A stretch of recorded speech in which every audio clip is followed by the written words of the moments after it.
Assalamualaikum warahmatullahi wabarakatuh. Welcome back to my channel Kabar Harun hari ini. Yang belum subscribe, klik tombol subscribe and like pada video ini.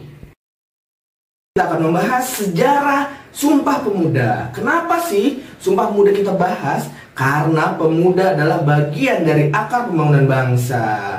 Tentunya guys, kalian beruntung masuk SMA PKP. Karena SMA PKP adalah wadah sekaligus mencetak pemuda yang berkarakter dan unggul tentunya. Oke, kita mulai dengan latar belakang Sumpah Pemuda. Secara garis besar, perjuangan bangsa Indonesia melawan penjajah dikelompokkan menjadi dua, yaitu sebelum 1908 atau sebelum abad 20 itu bersifat kedaerahan, yaitu contohnya perjuangan rakyat Demak, perjuangan pertentangan penjajah Belanda serta Portugis. Coba kita flashback kembali, banyak pejuang-pejuang kita masih bersifat kedaerahan. Sebut saja Sultan Hasanuddin atau yang dikenal Ayam Jantan dari Timur, itu bergerak di Sulawesi Selatan. Patimura bergerak di Maluku, Imam Bonjol bergerak di Minangkabau, Pangeran Antasari bergerak di Kalimantan. Nah, itulah kondisi sebelum abad ke-20 masih bersifat kedaerahan. Sementara sudah abad ke-20 atau sesudah tahun 1908, pergerakan ini bergeser mewujudkan persatuan bangsa. Banyak organisasi berdiri seperti Budi Utomo, Indis Partis, Sarekat Islam, serta Partai Nasional Indonesia memimpikan untuk persatuan Indonesia. Nama Indonesia pertama kali digunakan pada tahun 1908. Nama Indonesia untuk pertama kalinya digunakan oleh Perhimpunan Indonesia. Perhimpunan Indonesia adalah organisasi yang didirikan oleh pelajar-pelajar Indonesia di negeri Belanda.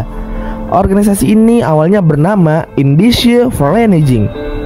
Namun pada tahun 1922 nama itu diganti menjadi Indonesische Vereniging. Setelah itu pada 1925 diganti nama lagi menjadi Perhimpunan Indonesia setelah Ki Hajar Dewantara, Budi Utomo, dan Muhammad Hatta masuk ke dalam organisasi tersebut. Kongres Pemuda dilakukan sebanyak 2 kali. Adapun Kongres Muda pertama dilakukan pada tanggal 30 April sampai 2 Mei 1926 yang diketuai oleh Muhammad Tambrani dan diselenggarakan di Gedung Lux Orientis, Jakarta, dan hari ini menjadi Gedung Kimia Farma. Adapun hasil Kongres Muda 1 mengusulkan agar semua perkumpulan pemuda bersatu dalam organisasi pemuda Indonesia baik secara fusi maupun federasi. Selanjutnya, Kongres Muda kedua dilaksanakan pada tanggal 27 sampai 28 Oktober 1928 yang diketuai oleh Sugondo Joyo Puspito. Agenda Kongres Muda kedua memiliki 3 agenda. Agenda pertama dilakukan di Gedung Katolik Yongeninggebon. Agenda kedua di Gedung Oost Java Bioskop. Yang agenda ketiga di Gedung Indonesische Club Gebouw. Para peserta berkumpul di Gedung Indonesische Club Gebouw di Jalan Kramat Raya 106 dan sekarang menjadi Museum Sumpah Pemuda.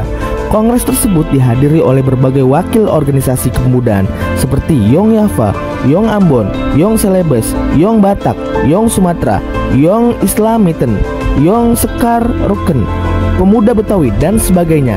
Ada 13 tokoh penting yang menjadi otak perumusan Sumpah Pemuda, diantaranya Sunario, Yohanes Leimena, Sugondo Joyo Puspito, Joko Marsaid, Muhammad Yamin, Amir Sarifuddin, W.R. Supratman, Sarmidi Mangunkarso, Kartosuwiryo, Kasman Singodemejo, Muhammad Rum, Adnan Kapaugani, dan Sikong Leong.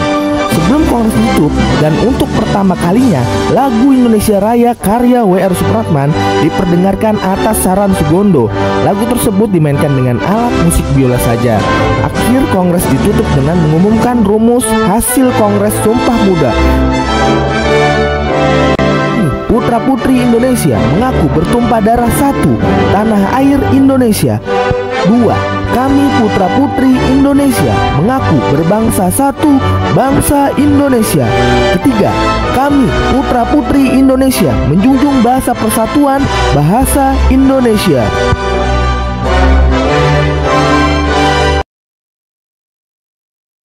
Demikian penjelasan hari ini tentang sejarah Sumpah Pemuda.